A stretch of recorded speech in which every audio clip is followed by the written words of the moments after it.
악재가 계속 이어지는 가운데 어디까지 불확실성이 이어질지 알 수가 없는 구간이다 보니까 좀 힘들다.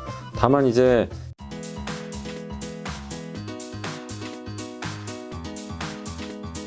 반도체 얘기해 주셔서 그래도 지금 삼성전자, SK하이닉스는 또 점검하고 그러니까 가야죠. 저도 이제 많이 말씀을 드렸는데 삼성전자 요즘 신저가로 가고 있다는 얘기가 오늘 있습니다. 이제 제가 방송하는 날 그 전저점을 깨버렸어요. 그때 네. 68,000원, 8,300원 찍고 이제 8만 원 간 적이 있었는데 제가 69,000원에 다시 샀는데. 와, 이야, 근데 설마. 뭐 싸게 사신 것 같긴 한데 근데 또 깨버렸어요. 근데 이게 오늘 실적 발표도 너무 잘했고 14조 원이라는 영업이익을 역대급으로 냈는데도 네. 시즌 왜 주가 빠지냐면요. 그거는 이미 지나간 일이고 알겠고 지금 수요 예측을 못 한대요. 아까 전쟁, 중국 때문에 이 두 가지 거기다 미국이 금리 인상 네. 이 세 가지가 반도체 다 악재입니다. 고유가 때문에 그러니까 전쟁으로 인해서 소비를 줄이는데 우리 먹는 건 줄일 수 없잖아요. 기름 못 줄입니다. 근데 노트북 안 사면 그만이에요. 그렇죠. 당장 옛날 거 쓰는 거죠 그냥. 이런 것도 스마트폰도 아예 좀 나중에 사자. 뭐. 이런 심리가 서로 이제 작용을 하면요. 네. 이 IT 소비가 줄게 되겠죠. 이건 뭐 미국도 그렇고 그리고 중국은 살 수도 없어요 지금. 왜냐 밖에 못 나가니까 아예 나갈 수가 없는 상태니까 이게 맞물리면 몇 달 후에 진짜 실적 이제 2분기 3분기 발표할 텐데 네. 이거 진짜 실적 안 좋게 나면 어떡하지? 근데 더 두려운 건 뭐냐면 얼마나 안 좋아질지 지금 알 수가 없어요. 그러니까 이건 저도 모르고 애널리스트도 몰라요. 사실 얼마만큼 수요가 줄지. 그래서 어렵고 그걸 뭐 누가 예측을 하겠어요. 그래서 반도체는 항상 어려운 게 그런 것 때문에 뭔가 좀 좋아질만 하다가 돌발 악재가 생겨서 다시 꺾이고. 그러니까 지금은 악재가 계속 이어지는 가운데 어디까지 불확실성이 이어질지 알 수가 없는 구간이다 보니까 좀 힘들다. 다만 이제 지금 상반기에 안 좋은 것들을 지금 선반영은 하고 있잖아요. 그래서 중국이나 러시아 리스크가 오히려 또 역으로 해소가 되면 그러니까 이건 반대라는 거죠. 그게 해소되면 또 올라가는 거죠. 역으로 생각하면. 그래서 삼성에 대해서 요새 안 좋은 얘기들 많잖아요. 뭐 파운드리 안 좋습니다. 뭐 스마트폰도 문제 있습니다. 뭐 이런 얘기만. 그걸 좀 차치하더라도 일단 이제 메모리까지도 좀 타격을 받고 있어서 좀 힘든데 이건 하이닉스랑도 마찬가지니까. 그래서 이런 수요에 대한 불확실성이 해소될 때까지는 주가는 좀 어쩔 수 없이. 근데 이럴 때를 이용해야죠, 사실은. 이럴 때 도망가시라는 얘기가 아니라, 뭐, 항상 반도체 해보신 분들 아시잖아요. 반도체 비관론이 득세할 때 사신 분 수익이 나고, 그 다음에 반도체 비관론이 오히려, 그러니까 긍정론이 너무 많을 때는 오히려 주가가 좀 빠지고. 확실한 거는 이때보다는 사기 좋은 거잖아요. 훨씬 좋죠. 훨씬 좋고. 아니, 삼성전자가 지금 PER이 9배예요. 네네. 그러니까 주가가 이렇게 떨어져서 싸진 건 사실이니까, 뭐 지금은 뭐 이 구간에서는 삼성전자를 뭐 이렇게 포기할 필요는 없는데 제가 당부드리고 싶은 거는 인내심이 좀 필요한 시간 좀 걸릴 것 같아요.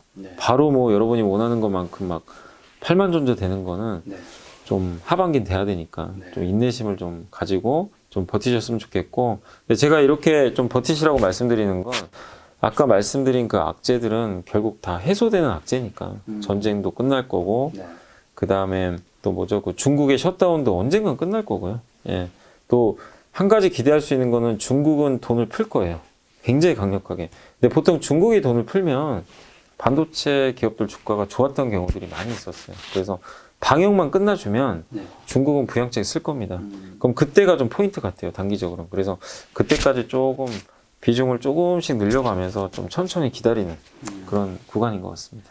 자, 그러면 이제 인터넷 섹터 네이버랑 카카오만 이제 점검하고 시청자 질문 몇 가지만 하고 오늘 끝내면 뭐 네이버, 카카오도 성장주니까 요새 성장주들이 좀 주가 흐름이 좀 안 좋잖아요. 그래서 성장주들 좀 주가 빠지면서 좀 굉장히 좀 어려운 그런 좀 상태긴 한데 아무튼 지금 성장주들 뭐 미국도 그렇고 한국도 지금 금리 때문이죠. 금리가 이번에 0.5% 올라갈 거다 이런 내용 나오니까 근데 뭐 미국이 금리 정상화하는 거 우리가 모르는 것도 아니고 그런 걸 반영해서 이렇게 네이버도 이렇게 빠졌었고 카카오는 뭐 사실 다른 이슈가 많았지만 요즘 좀 좋아지고 있죠. 그래요. 네, 근데 오늘은 좀 빠졌어요. 최근에 좀 좋았다가 되게 잘 버텼어요. 최근까지는.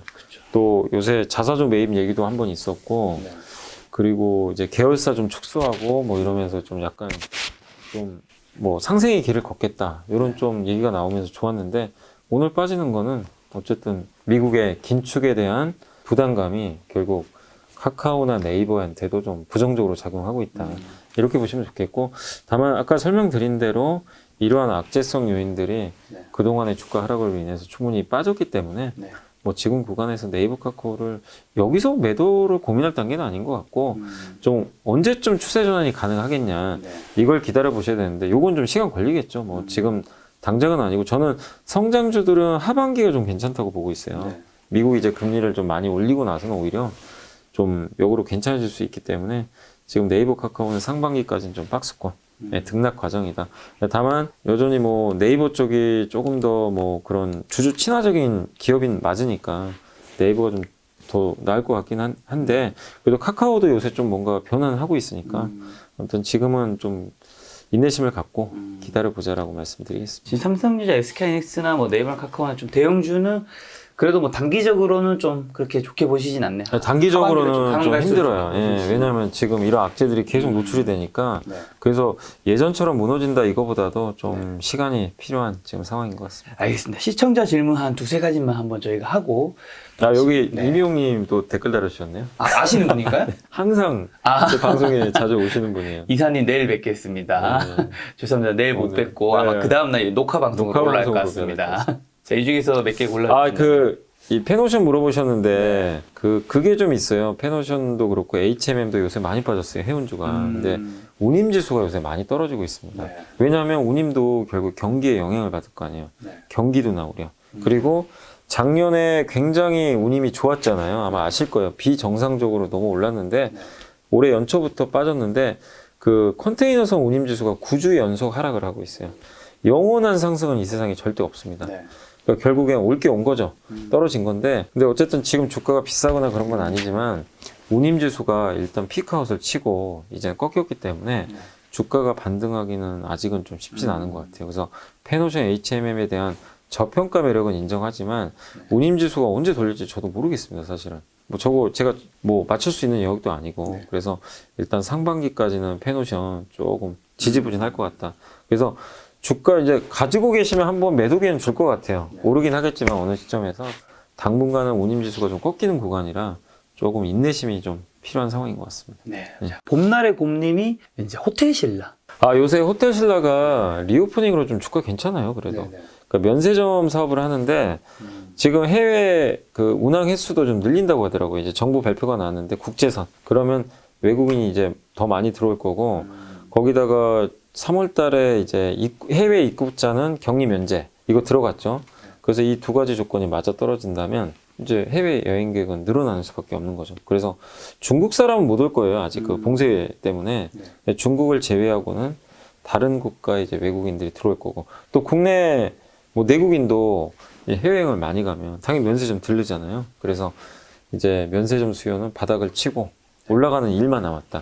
근데 가장 좋은 그림은 중국이 열리는 거예요. 중국이 열려야 면세점을 사람들이 많이 오거든요. 중국 사람들이. 그래서 그 점은 좀 아쉽지만 최악은 좀 지나가고 있다. 그래서 얼마 전에 하나금융투자에서도 그 여기 호텔신라의 그 목표 주가를 좀 올렸어요. 진짜 오랜만에 목표 주가까지 올릴 정도로 긍정적으로 보고 있더라고요. 그래서 단기적으로는 어쨌든 호텔신라는 긍정적인데, 다만 구조적으로는 저는 아직은 좀 보수적인 게, 왜냐하면 중국도 지금 면세점 사업을 적극적으로 하고 있고, 그리고 면세점이라는 산업 자체가 장기 성장성은 지금 없는 산업으로 저는 알고 있어요. 회복은 하겠죠. 리오프닝으로. 그렇지만 장기적으로 계속 성장할까? 중국과도 경쟁도 해야 되고, 이런 좀 부담감은 있기 때문에 저는 트레이딩 너무 크게 길게 보지 마시고 적절하게 좀 주가 올라가면 좀 사고 팔고 하시면서 좀 단기 대응하는 게 저는 성장주 아니니까 너무 길게 가지 아니, 길게는 말자. 아닌 것 같아요. 네. 욱피트님이 대동기어랑 뭐 TYM인가요? 이게 그 동양물산이라고, 이게 뭐냐면 농기계 농기계 회사들이라고 있어요. 근데 요새 에그플레이션 얘기 많이 그러니까요. 나오잖아요. 농산물 가격 오르니까 비료 가격 오르고, 뭐 우크라이나 수출도 못하니까. 실제로 이제 미국의 존 디어라는 농기계 회사 주가가 신고가가 났어요. 엄청 큰 회사죠. 네. 근데 그 회사 주가 올라갔던 것 중에 하나가 자율주행 트랙터를 만들더라고요. 사람이 없어요. 자율주행이에요. 근데 오히려 농기계가 더 쉬워요. 왜냐면 그 넓은데 그냥 사람 없으니까 뭐 그런 걸릴 게 없잖아요. 자율주행이 어려운 게 도시에서 그거 하려면. 근데 농기가 훨씬 쉽죠, 사실은. 그냥 자기가 명령대로만 가면 돼요. 그렇죠. 예, 걸리적거리는 게 없으니까. 그래서 그걸 개발해가지고 히트를 쳤는데 이 기업들도 지금 그거를 아마 개발하고 있는 걸로 제가 알고 있어요. 그래서 우리 한국에서도 그리고 주가도 그렇게 비싸진 않고 농산물 가격이 오르면 농기계 수요는 늘겠죠. 왜냐하면 생산을 더 많이 하려고 그러니까. 그래서 농기계 투자가 늘어나면 이 기업들이 좋을 거고 이 기업들도 수출 많이 하는 걸로 알고 있어요. 그래서 저는 뭐 농기계 업체들 괜찮다라고 네. 보고 있습니다. 자, 그 다음에 신풍제약, 일동제약 및 제약주 궁금합니다. 제가 이제 신풍제약은 일동제약은 제가 잠깐만요 잘 모르는데 네.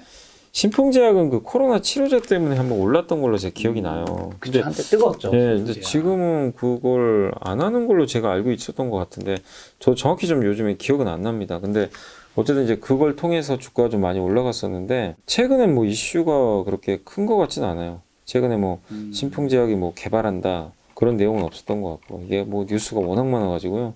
여기 코로나 치료제 하네요. 임상 3상 한다고 합니다. 3상은 있네요. 저도 그때 좀 중단한 걸로 알고 있었는데 임상 3상을 한다고 합니다. 코로나 먹는 치료제. 요 모멘텀은 있으니까 요건 한번 기대를 해봐야죠. 그래도 뭐 일단 보유하신 분들 입장에서는 코로나 치료제가 성공만 하면 주가 올라갈 수 있는 거니까. 근데 염두에 두실 거는 3상은 하지만 100% 성공할지는 우리는 알 수는 없습니다. 그렇죠. 왜냐면 우리나라 기업들이 지금 코로나 치료제 성공한 기업이 제가 알기로는 거의 그 셀트리온 정도가 성공했고 나머지 기업들은 아직 결과물이 별로 나온 게 없어가지고 좀 지켜보시고 일동제약도 요새 올라가는데 여기 이것도 똑같네요. 코로나 치료제. 네, 그죠. 그러니까 이 두 개 엄청 올랐네요. 일동제약은 이미 좀 선방된 것 같은데 근데 좀 조심하셔야 될 것 같아요. 뭐 이건 내피셜이지만 이런 기업들 많았잖아요. 코로나 임상 성공 기대감으로 올랐다가 많이 내려가고 그래서 이거를 흥분하지 마시고 오히려 지금은 좀 비중을 줄이시면 좋겠고 그다음 제약주 전반적으로는 너무 안 좋았잖아요. 제약주들이. 그렇지만 제약주들도 지금 최악의 업종이잖아요. 그렇죠. 근데 하반기에 학회도 있고 뭐 여기서 더 나쁠 거는 없는 것 같아요. 제가 봤을 때. 그래서 제약주도 좀 각각의 개별 기업마다 좀 다르긴 하지만 모멘텀을 좀 기다리면서 좀 지금 차분히 기업별로 대응하는 게 좋을 것 같습니다. 자, 박세문 스터디님이 한국 금융지주와 기아차 매수 고민하고 있어요. 제가 개인적으로 굉장히 좋게 보는 기업들이고요. 저는 왜냐하면 둘 다 좋게 봐요. 일단 기아는 다들 아시겠지만 완성차 업체 중에 실적이 제일 좋아요. 가장 좋고 퍼 5.5배 되게 싸고 뭐 자동차 안 좋은 거야 다들 아시겠지만 안 좋은 이슈 우리가 다 아는 거고 그리고 기아는 어쨌든 지금 전기차가 이번 흑자 전환했어요. 사업부가. 굉장히 빠른 편이죠. 기아가 이익도 괜찮고 지금 제품 경쟁력도 나쁘지가 않고 그래서 저는 기아 쪽에 좀 높은 점수를 주고 싶고 1분기 실적도 괜찮고 저퍼주예요. 퍼도 낮으니까 괜찮다. 그리고 그 한국 금융지주 같은 경우는 이제 증권주니까 좀 주가가 좀 부진하잖아요. 근데 이제 증권업종에 대한 좀 부담감은 좀 물론 있습니다. 왜냐면 이렇게 시장이 안 좋고 거래대금 감소하는데 무슨 증권주가 가겠어요. 근데 영원하진 않을 거 아니에요. 뭐 언제까지 시장이 안 좋겠습니까? 어느 시점에서는 좋아질 거고. 그럼 우리가 밸류를 봐야 되는데 한국 금융주주도 퍼가 5배도 안 되는 상황이고 그 다음에 배당은 한 5% 이상 나오고 무엇보다 카카오뱅크 지분 갖고 있잖아요. 한 30%. 그 가치도 무시 못 하거든요. 그래서 저는 한국 금융지주 뭐 증권주를 하신다면 한번 선택을 해보시는 것도 오히려 좀 괜찮다. 자, 마지막입니다. 최용남님이랑 여기 이중부님이 이제 같은 종목. 그게 HDC가 HDC. 이제 만약에 면허가 취소되면 상폐계까지는 해당 사항은 아닌 걸로 아는데 이제 문제가 그 만약에 면허가 좀 취소가 된다라면은 HDC가 이제 수주를 아예 못 하잖아요. 수주를 할 수가 없어요. 그러면 이제 존폐 위기에 놓이는 거죠. 그러면 뭐 진짜 회사가 존속을 못 하니까 그렇게 될 수는 있는데 지금 뭐 면허가 취소될지 아니면 이번에 보니까 작년에 있었던 거 있잖아요. 작년에 광주에서 한번 그 붕괴돼가지고 그거 관련해가지고 6개월 영업정지 맞았거든요. 근데 요거는 이제 6개월이니까 6개월 후에는 수주 따낼 수 있는데 이번에 그 광주 학동인가요? 거기 무너졌잖아요. 거기는 지금 아직 처분이 안 내려졌는데 강력한 제재가 나올 거는 같아요. 근데 그게 1년 영업정지일지 아니면 아예 면허를 취소할지. 옛날에 동아건설이 면허 취소된 적이 있었거든요. 그때 성수대교 붕괴돼가지고 그런 적이 있었어요. 면허 취소되면 어떻게 되나요? 그럼 이제 영업 못하는 거죠. 상장 폐지 되는 건가요?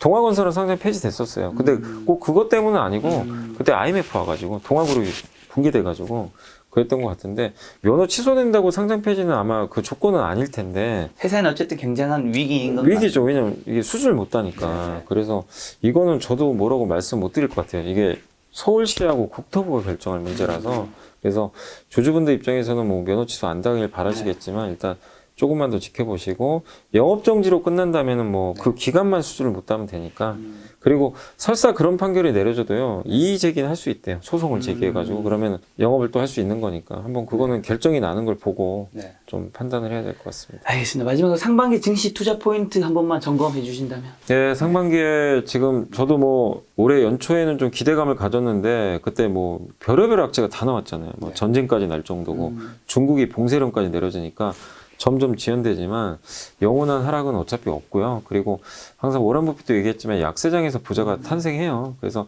약세장을 회피할 게 아니라 약세장에서 가치가 좋아지는 기업들이 많을 거 아니에요. 분명히 찾아보면. 그래서 그런 기업들을 찾아서 좀 비중을 늘리는, 그러니까 4월, 5월까지는 좀 그런 구간으로 계속 보시고, 뭐 당장 가면 좋지만 박스권인 건 인정을 하면서 하반기 시장이 오히려 좀 좋아질 것 같아요. 상반기 이렇게 눌렸기 때문에. 그래서 지금은 악재들 계속 반영하면서 지지부진하지만 더 이상 나쁠 게 있을까? 뭐 그런 고민도 좀 들어요. 그렇다면 시장은 또 이런 악재들이 조금이라도 해소되는 시점에서는 분명히 좀 저는 또 불을 틔우지 않을까. 이렇게 보고 있으니까 포기하지 마시고 좀 저평가되고 가치 있는 기업 위주로 비중을 늘려가시면 좋겠고 올해 각별히 조심하실 거는 어쨌든 내가 잘 모르는 기업 그리고 너무 테마로 올라가는 기업 조심하시고 그 다음 너무 고밸류 기업도 좀 조심하는 게 좋을 것 같아요. 올해는 금리가 오르기 때문에 비싼 기업들에 대해서는 인색해지거든요. 그 기업이 돈을 벌면 상관없는데 돈 못 벌면 아예 인정을 안 하는 그런 구간으로 가니까 차라리 아까 뭐 지방은행은 차라리 그러니까 선택을 한다면 작년에는 성장이 더 나을 수도 있지만 올해는 성장이 더 확실한데 실적이 애매한 거 살 거냐 성장은 누가 봐도 아닌데 실적은 그래도 꾸준히 잘 나온 게 차라리 후자가 난 것 같아요.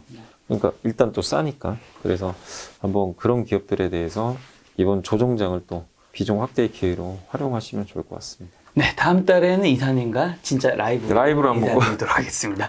오늘 만남의 손님이 염생 이사님이었습니다. 지금까지 여러분 소중한 시간 함께해 주셔서 정말 감사합니다. 오늘도 김 작가였습니다. 고생 많으셨습니다. 감사합니다. 네, 안녕하세요. 이베스트 투자증권의 염승환 이사입니다. 2022년도 주식시장 전망과 투자 방향이 담긴 요약집을 제가 직접 작성하였으니까요. 새로운 투자를 준비하시는 마음으로 꼭 한번 읽어보시면 좋겠습니다. 신규 발견된 그 2022 트렌드 요약집을 받을 수 있는 방법을 제가 지금 바로 알려드리겠습니다. 요약집은 이베스트 투자증권 계좌를 처음 만드신 신규 고객님이라면 누구나 신청 가능합니다. 계좌 개설하는 방법 안내해 드릴게요. 먼저 플레이스토어 앱스토어에서 이베스트 모바일 앱을 설치하신 후 다이렉트 계좌 개설을 진행하시기 바랍니다. 계좌 개설 시 개설점은 반드시 다이렉트로 선택하셔야 합니다.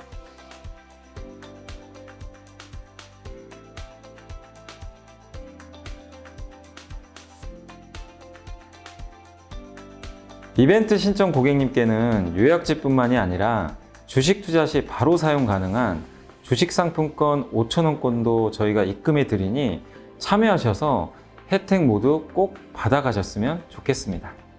연락 주시면 안내 도와드리겠습니다. 2022년 주식시장 전망과 메가트렌드 산업 내용, 주식 트렌드 요약집에서 꼭 확인해 보세요.